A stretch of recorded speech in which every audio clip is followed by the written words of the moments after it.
It's been said by national pundits that the Cleveland Browns job is a bad job.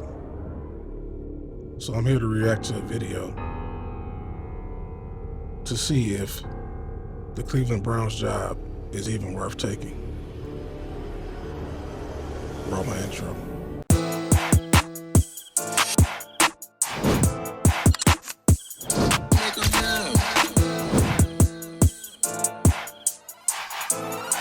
The reaction chamber. What's going on with y'all, man? Listen, man.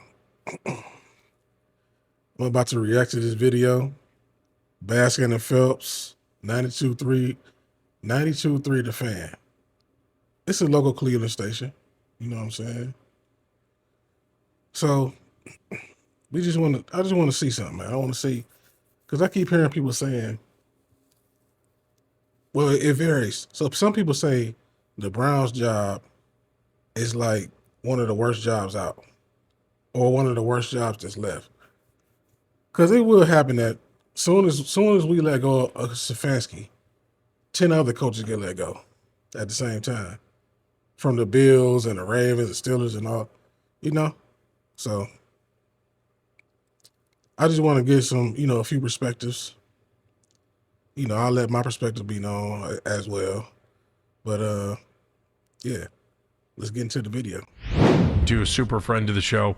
He is a great head coach. Hold on. Make sure the volume right. Okay, yeah, it's right. Okay. Was a great head coach. Will always be a great head coach to us. He is Mike Martz, former Rams and Bears coach. Got a book coming out, Third and Long, and that's coming out soon. And he is a dear. They really rock with Mike Martz, man. This is like the third time I've seen them talk to Mike Martz, and I don't even watch 92.3 The Fan for real. Is Mike Martz is he from Cleveland or something? Let me know something, huh? Could be. Let's see, though. Friend of the show. Make it right. Call it right hotline. There he is, Mike Martz. Hi, Mike. How are you, Coach? Coach. Afternoon, guys. I'm doing great. How about you? Oh, good. Always a pleasure. I thought of you right away when the Browns decided to move on from Kevin Stefanski. We're going to go back to the beginning of the story. Just what were your thoughts when they decided to part ways with Kevin?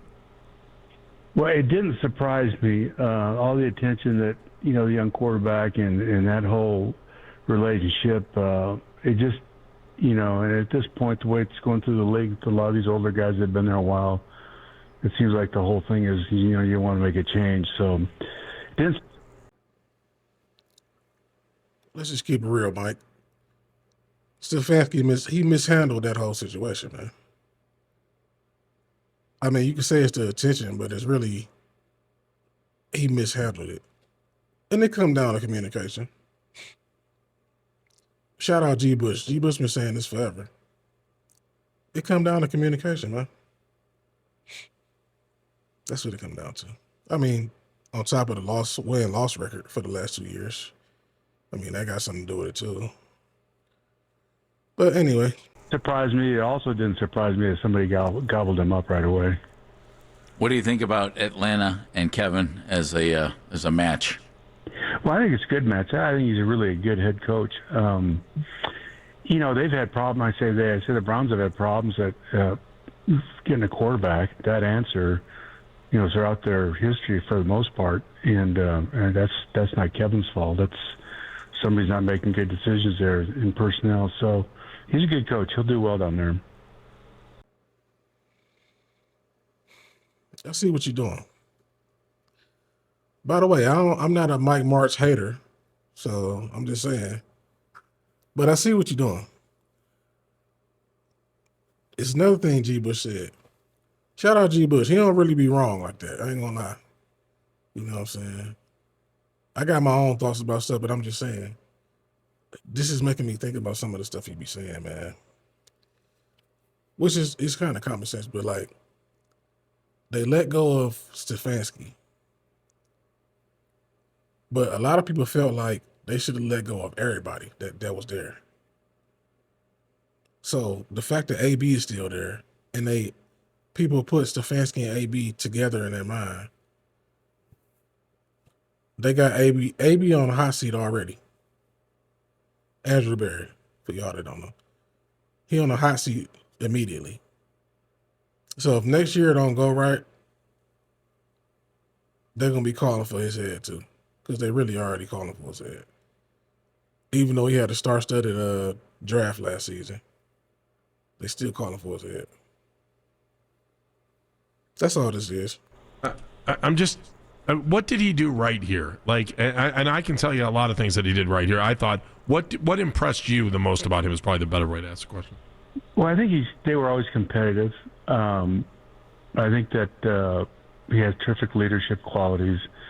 I think as time went on, I don't know how much control he had on the offense. If I could find a guy that I want, that I was comfortable with, I wish I could have let somebody run the offense. It just didn't happen. But he did a lot of good things. I think the level of play, his football acumen was outstanding. Real quick, what you mean you don't know how much control he had on offense? What does that mean? Because he was the offensive coordinator the whole time. Are you saying you don't know how much control he had as far as the personnel? That's a different question. I don't either. So, but is that what he's saying? I don't know. Maybe I'm tripping. But he had full control of the offense. You watch guys from a coach's standpoint. When you watch his teams play, his guys are well coached. I think they were tough guys. He brought toughness to both sides of the ball there. I think there's a lot of good things about him. The Browns sit here now, Mike, looking for a head coach, and they seem to be looking in a lot of different directions. Jim Schwartz, who is a veteran coach, who was a head coach, and then guys as young as 30 who have never called plays. When you're looking for a coach, and you've been on the other side of that, what is it that makes a guy hireable, desirable, and the right fit for a team? Yeah, in my mind, I have a clear answer. I don't know that, people that are doing the hiring, if they really understand, that whole part of what it takes to be a head coach in the league. I just don't know. But I think the biggest issue is, of course, leadership and being able to give that organization or that team a direction. Come in and instill that direction, hold everybody accountable to that. And then you need to be a facilitator for your staff and for your players. And then you have to have, that's all leadership. And then from the leadership, on the other side of that, there's two things. And the second thing would be a high football acumen so that you understand the game on an intimate level on both sides of the ball. And I would say probably 80% of the guys that are out there, I think you can't check the box on them. Obviously, LA's got one. Sean does a great job with that. Chicago does. These are young guys, bright guys with great leadership. They have high football acumen. I think Jim Schwartz is that. There are not a lot of them around. I think that the older guy like Jim who's done it, has learned from it. He's got terrific leadership. His players play for him at a high level. You watch his guys play, the details are coached.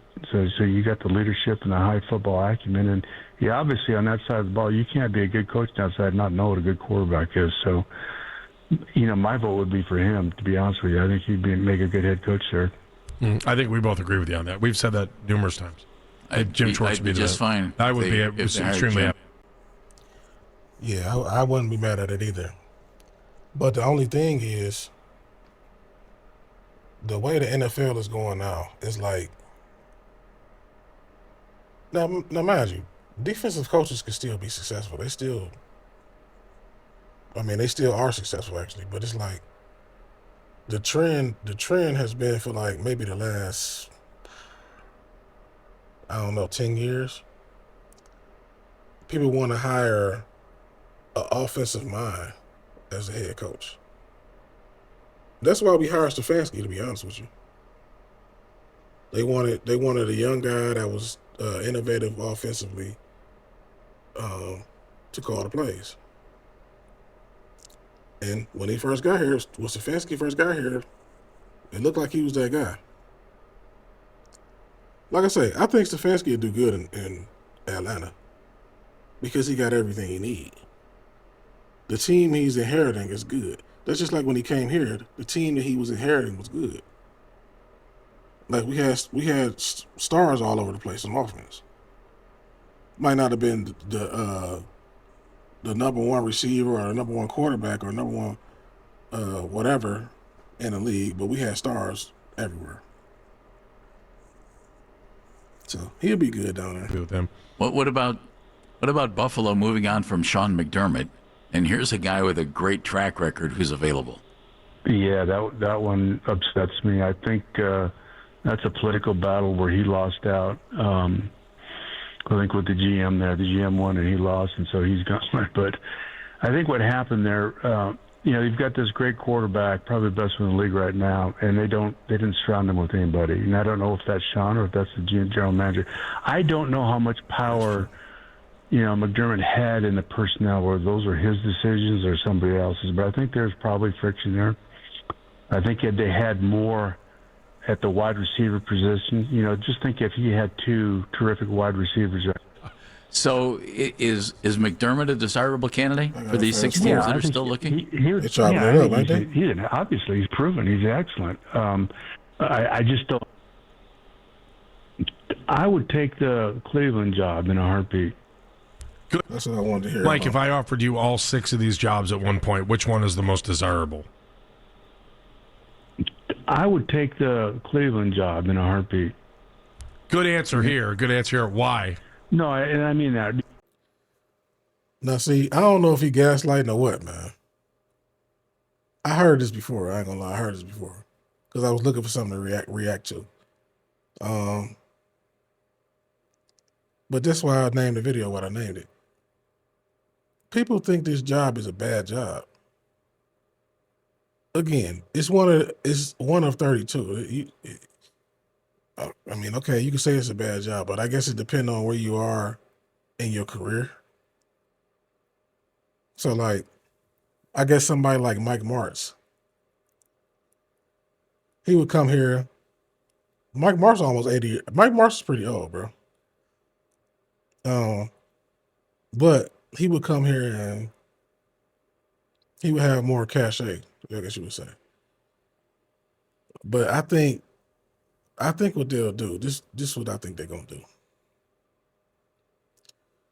If it's not Jim Schwartz, it's definitely gonna be Shieldhouse or Udinski. I can't see nobody else getting this job. Because, for one, people still view Cleveland as just a bad place to be. Right?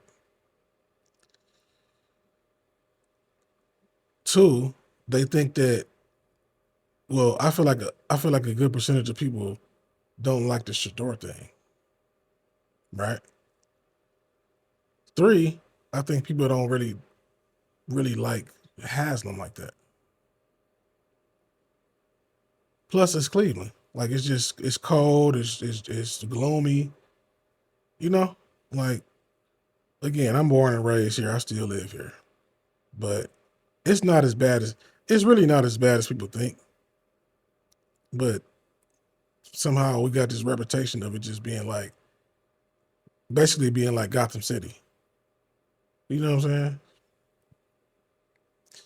But this is a good job, man. It's a good job. Is it the best job out? No, probably not. But it's probably one of them, though. When you consider the picks we got, our defense is set. All they got to do is fix the offense. That's all they got to do is fix the offense. When you look at places like Pittsburgh, we don't know what Aaron Rodgers is going to do. Aaron Rodgers might, I'm thinking he might retire. I ain't going to lie. I don't see why he would come back. He ain't got nothing else to prove. So he probably going to retire. So you got a question mark there. So you don't have a quarterback.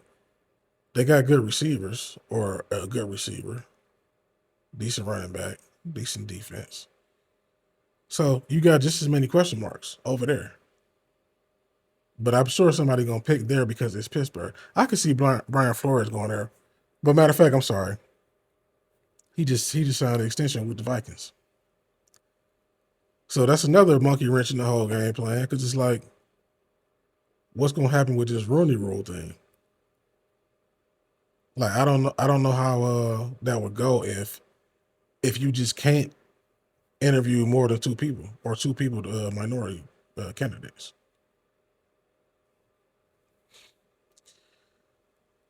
So I'm gonna just say this. I'm really intrigued by Udinski. I know he's super young though, man. But if he is as brilliant as they say,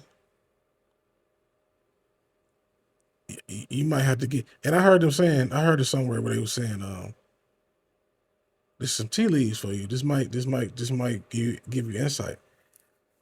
They were saying that the Browns may hire somebody a year ahead of time, meaning a year ahead of schedule, like far as them being really ready or them being I forget how they put it. But basically they want to hire somebody. What I got from that is they want to hire somebody young. So Shieldhouse is 35, I think 35 or 36, something like that. And Udinski just turned 30. So it's probably gonna be one of them guys. It remains to be seen what's gonna happen with Jim Schwartz. But hopefully they can retain him. But if he can get a head coaching job, I mean, more power to him. He was good to us, so we would love to have him back.